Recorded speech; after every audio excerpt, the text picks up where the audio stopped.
Hola, ¿cómo les va? Bueno, sigamos adelante con lo que veníamos charlando y este es el último bloque de la unidad, el último bloque de la primera parte de la unidad número 3.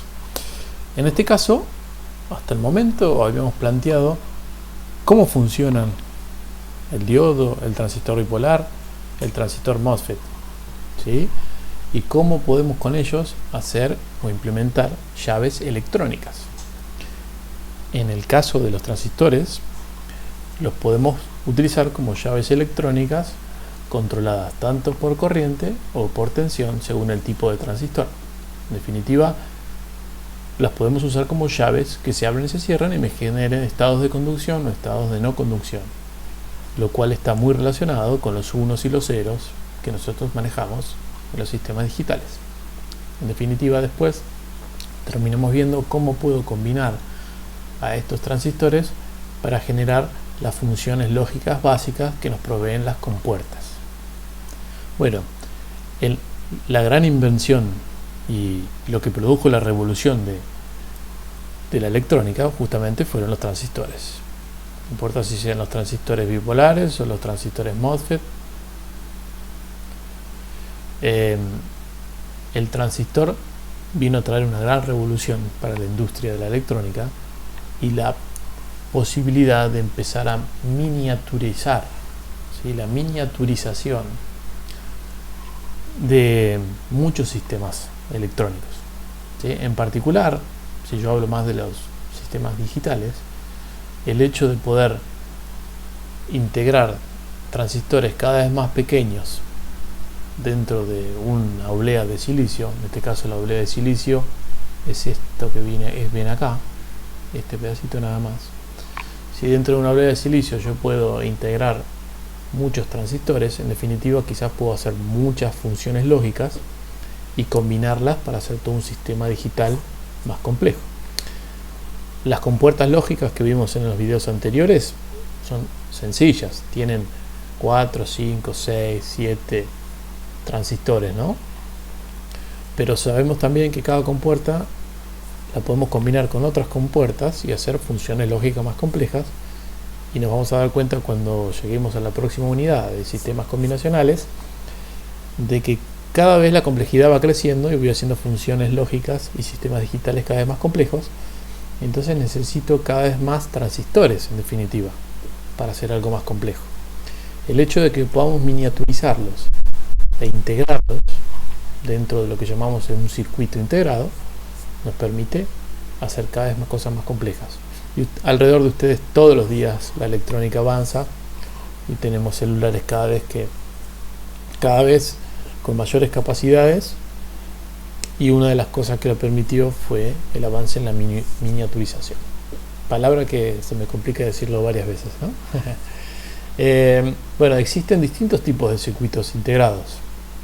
Yo no soy experto en el tema, quizás para más detalle le podemos preguntar a nuestro jefe de trabajo práctico, Nicolás Calarco. Él trabaja actualmente y se dedica a investigar sobre circuitos integrados. En particular ha trabajado mucho sobre circuitos integrados para aplicaciones de óptica, pero en particular él diseña y ha mandado a fabricar circuitos integrados, y nadie mejor que él para hablar de estas cuestiones en un poco más detalle. A la hora de usuarios de los circuitos integrados, como yo, como ustedes,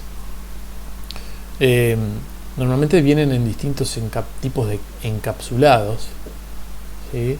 Y también vienen aquellos circuitos integrados que son para insertar en una placa, es decir, como por ejemplo esto que tiene con los pines, y uno en la placa puede tener los agujeritos y insertar el pin y realizar la soldadura del otro lado de la placa, ¿no?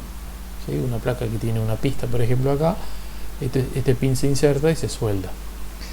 Pero por otro lado también existen los encapsulados o los montajes, o los circuitos integrados de montaje superficial, donde ya son mucho más pequeños y entran en contacto con la placa. ¿Sí? Yo soy malísimo para dibujar esto, pero básicamente ahora vamos a tener un componente, por ejemplo una resistencia, con sus pines, y queda en contacto por encima, se monta encima superficialmente y se la suelda ahí mismo sin necesidad de insertar un pin. Eh, bueno, existen distintos tipos de encapsulados, DIP, SOIC. No, eso no es parte que a nosotros nos interese mucho, pero sí saber de que todos estos transistores combinados en compuertas y las compuertas combinadas en circuitos combinacionales y secuenciales más complejos, los podemos insertar en una oblea de silicio, y después eso, bueno, a través de este tipo de conexiones podemos generar las salidas y las conexiones a los pines. Esto es lo que ustedes utilizaron, por ejemplo, para el primer laboratorio, ¿sí? En particular, por ejemplo, una compuerta XOR. Dependiendo un poco de la cantidad de compuertas, o en definitiva de transistores que uno pueda integrar dentro de una oblea de silicio, existen distintas escalas de integración, ¿sí? Baja escala, media escala, ¿sí? Por ejemplo, VLSI, integración a muy larga escala, hablamos de 10.000 a 100.000 compuertas, es decir, más de 1 millón de transistores, o Ultra LSI, ¿sí? Es una de las escalas que existen hoy en día. Vamos, por ejemplo, a una hoja de datos en particular de un fabricante de una compuerta XOR. Veamos, yo me bajé al azar una hoja de datos, o lo que normalmente en inglés van a encontrar como datasheet, ¿sí? El datasheet de un componente electrónico es su manual, su hoja con la información del fabricante. Y en este caso tengo la hoja de datos del fabricante, que es Texas Instruments, ¿sí? de un circuito integrado que tiene 4, ¿sí? OR exclusivas integradas. Fíjense que acá en la hoja de datos nos entrega la disposición de los pines, nos dice que tenemos 4 compuertas XOR de 2 entradas. Algo interesante son estas siglas que las vamos a ver en el próximo video respecto de las familias y subfamilias. Normalmente las familias CMOS históricamente se caracterizó por las letras CD, la familia del 40, y después viene el tipo de componente en función de este número, y esto viene normalmente asociado a alguna subfamilia, alguna característica o modificación que se le haya hecho.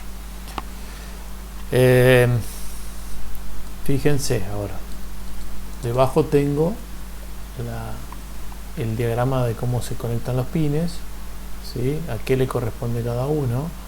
J y K en este caso son las salidas de dos de las compuertas, y acá están las otras salidas, y H y G, A, B, C, D y F son las 4 entradas las 8 entradas en total de las 4 compuertas XOR.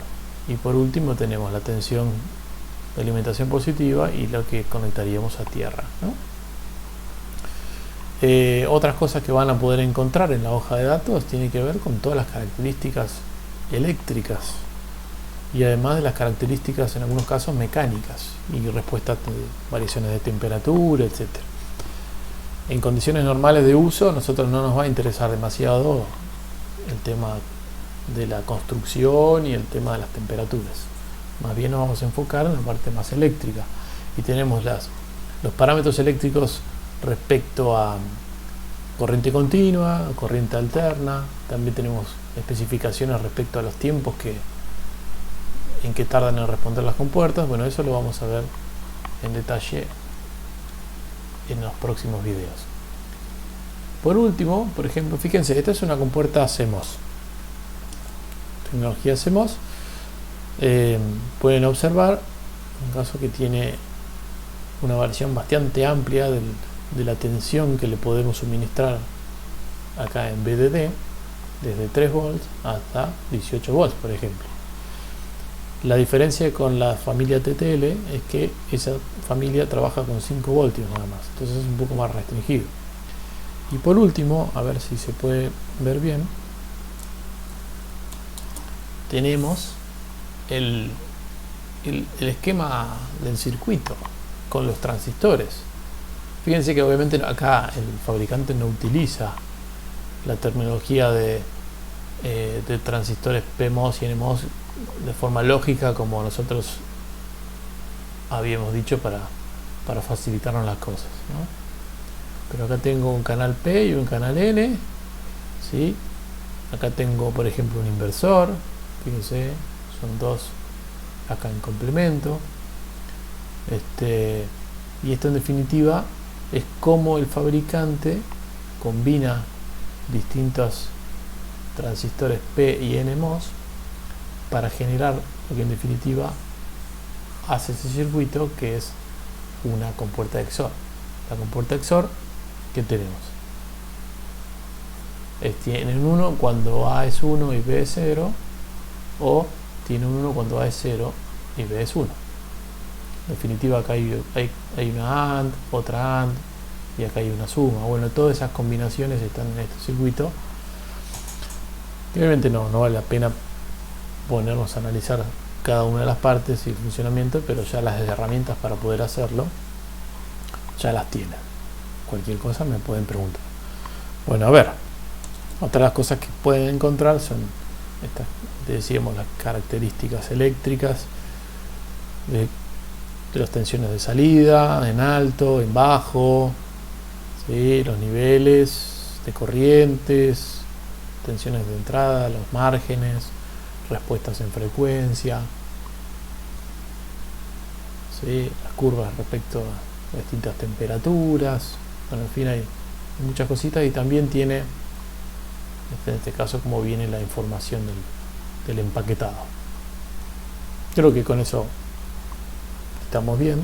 Quería ilustrar un poco lo que podíamos encontrar en una hoja de datos. Bueno, muchachos y muchachas, con esto terminamos la primera parte de la unidad número 3. Nos vemos en la segunda parte. Les mando un abrazo. Que estén muy bien. Chao, chao.